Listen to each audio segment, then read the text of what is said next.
Bismillahirrahmanirrahim. Assalamualaikum warahmatullahi wabarakatuh.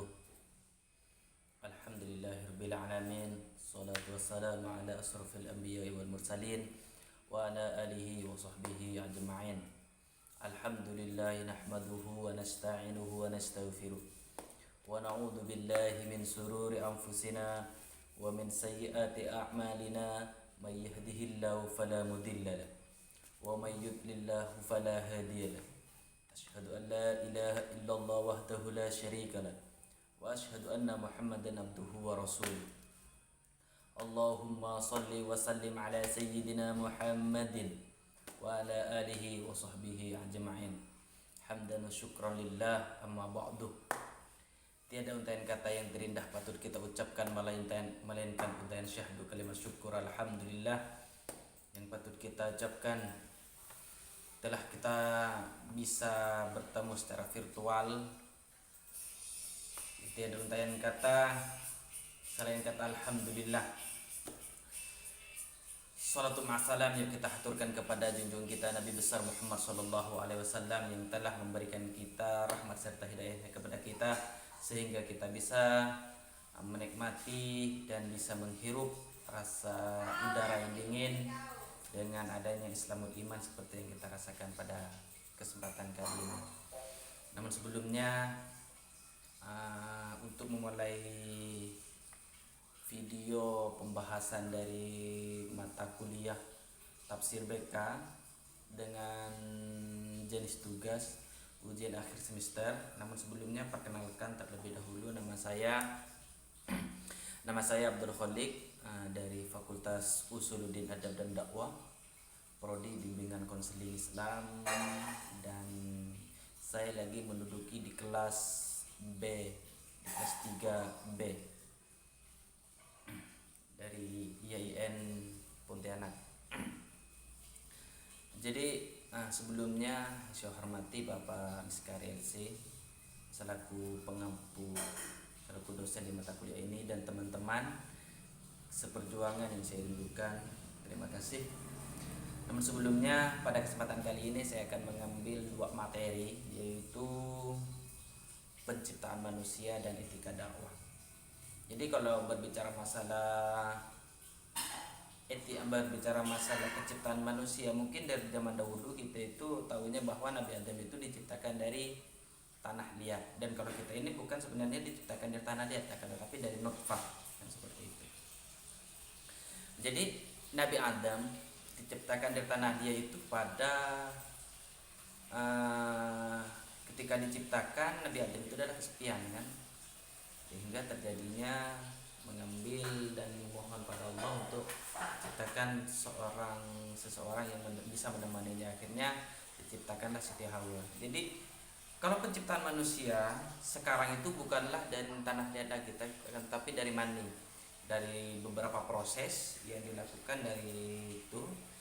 Jadi di sini yang pertama itu adalah nutfah, ya kan, yang keluar, yang disimpan di rahim seorang wanita. Jadi kalau seandainya penciptaan manusia dari sekarang itu tidak hanya bisa dilakukan dengan sendiri, kayak laki-laki tidak bisa melakukan sendiri, dan juga seorang perempuan pun tidak bisa melakukan dengan sendirinya, kan, tapi dari seorang laki-laki dan seorang perempuan itu harus kerjasama untuk bisa menciptakan.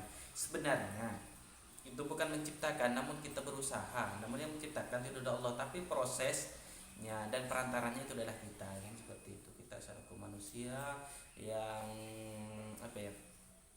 yang jenisnya berbeda, ya kan, ada cewek ada cowok, ya kan, seperti itu. Terus nutfah yang disimpan di dalam rahim tersebut mengalami proses. Nah, prosesnya gimana, kan, seperti itu. Prosesnya sebagaimana yang diterangkan dalam surah Al-Mu'minun ayat 14. Proses tersebut tidak diketahui pada zaman Rasulullah. Jadi prosesnya itu tidak tahu orang bagaimana prosesnya, ya kan, seperti itu. Akan tetapi dengan ilmu Al-Quran ini bisa ada kaitannya dengan ilmu sains, ilmu IPA, bisa mengetahuinya. Jadi dalam kandungan kemudian air mani itu dijadikan segumpal darah. Ini proses dalam rahimnya. Air mani itu kemudian dijadikan segumpal darah.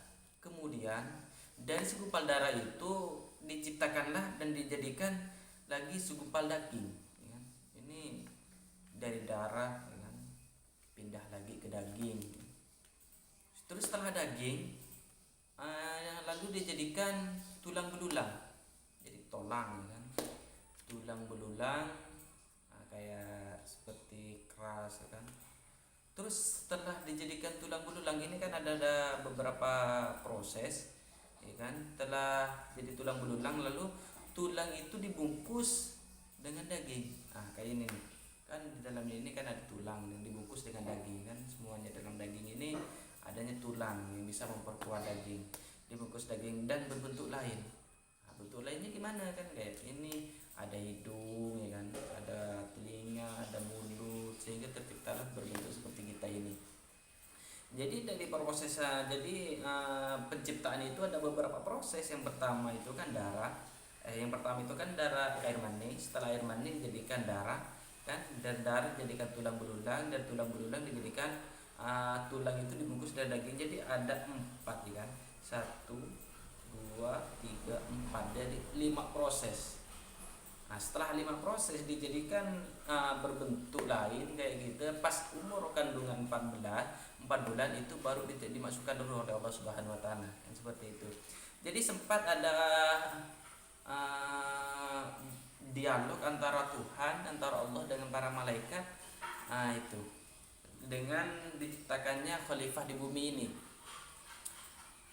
Ini juga termasuk di dalam surah Al-Ma'un ayat 14. Bismillahirrahmanirrahim.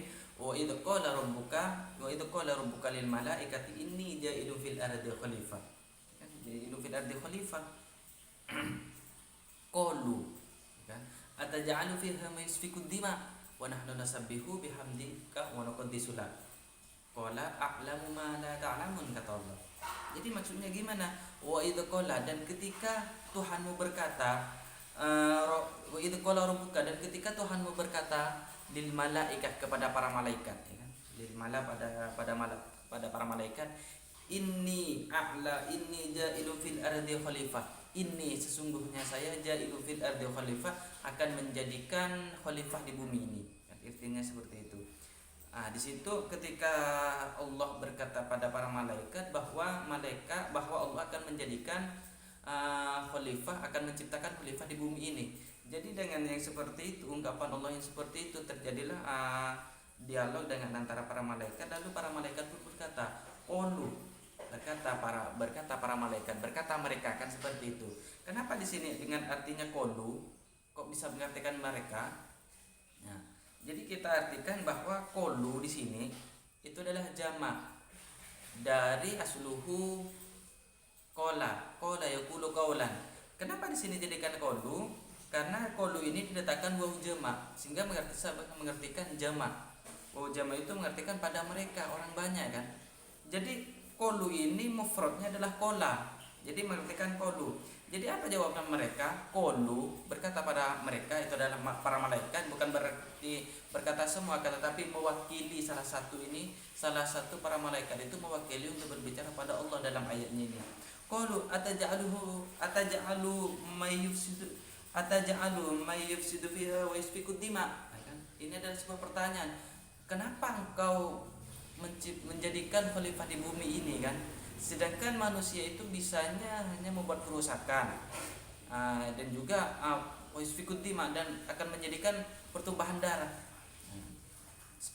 Disambut lagi oleh para malaikat, ditambahkan lagi pernyataannya bahwa wa nahnu nusabbihu bihamdika wa nuqaddisu lak. Wa nahnu, dan kami, kan seperti itu, nusabbihu, bertasbih, memuji, bahkan memuliakan. Kenapa engkau masih menjadikan manusia itu jadikan khalifah? Seakan-akan dalam ungkapan itu para malaikat itu enggak terima, kan, bahwa manusia itu akan jadikan khalifah di bumi. Seperti itu. Terus qala. Qala ini adalah perkataan Allah. Di sini adalah qala bentuk mufrad dari qalu, ya kan? Qala ini adalah tunggal, mengartikan tunggal. Mufrad berarti yang mengartikan mufrad itu adalah tunggal. Allah itu sendiri yang berkata. Qala, ini sesungguhnya saya a'lamu ma la ta'lamun. saya sudah mengetahui apa yang belum kalian ketahui. Kenapa di sini mengartikan a'lamu, saya sudah mengetahui, kata Allah? Karena di sini adalah kalimat a'lamu ini adalah 'allama yu'allimu, mengetahui kan?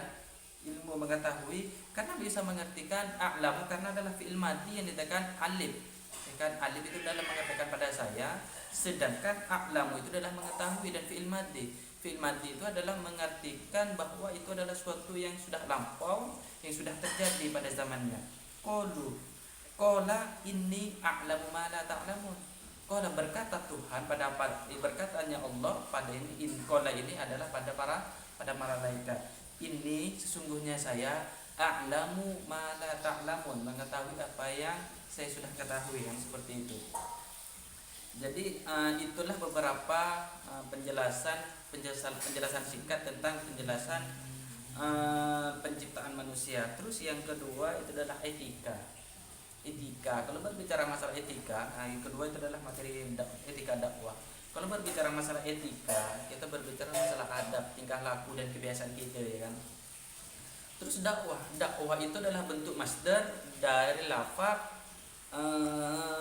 dakwatan, da'a yad'u dakwatan. Jadi dakwah itu adalah masdar dari kata da'a yad'u, itu memanggil, menyeru, kan, mengajak. Jadi dakwatan itu adalah mengajak. Jadi kalau berbicara masalah itu, kalau berbicara masalah etika dakwah dalam ini, berarti kita menegakkan sebuah tatanan, ya, tatanan masyarakat yang mulia, yang adil, yang berwibawa, dan tatanan yang juga memang tatanan etika dakwah ini memang salah satu tuntunan utama dalam Al-Quran. Seperti itu. Sebuah bangunan masyarakat itu pada sejatinya terdiri pada individunya, seperti itu. Nah, ini juga ada dalam Al-Quran, kuntum khairu ummatin ukhrijat linnas ta'muruna bil ma'rufi wa tanhauna 'anil munkar. Kan seperti ini. Kuntum khairu ummah, kamu adalah umat yang terbaik. Kuntum khairu ummah, kamu adalah umat yang terbaik, kan seperti itu. Akhrajat linnas, yang dilahirkan untuk manusia. Di situ. Nah, kali ini kenapa di sini bukan kuntum, mengatakan bukan kamu? Karena di sini kuntum adalah mengartikan pada kamu jamaknya. Nah, kan seperti itu. Kuntum pada kalian maksudnya ini. Kuntum khairu ummah, kalian ini adalah umat yang terbaik, ukhrijat linnas, yang dilahirkan untuk manusia, kan.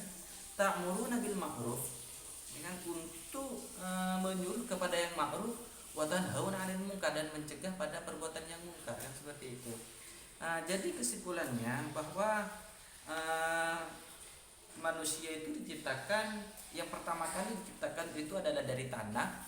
Sedangkan kalau untuk pada zaman yang sekarang, kita itu bukan lagi diciptakan dari tanah, akan tapi diciptakan dari segumpal mani, ya, kan, yang dalam prosesnya ini dimasukkan dalam rahim, lalu dibungkus lagi dengan dijadikan darah, lalu dengan darah itu dijadikan daging, lalu dijadikan tulang belulang, dan dibungkus dari tulang belulang dibungkus dengan daging, kan seperti itu.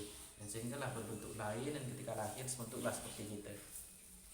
Jadi mungkin cuma sekilas pemaparan dari materi ini, materi proses penciptaan manusia dan etika dakwah dalam mata kuliah tafsir BK yang diampu oleh Bapak Sekari LC.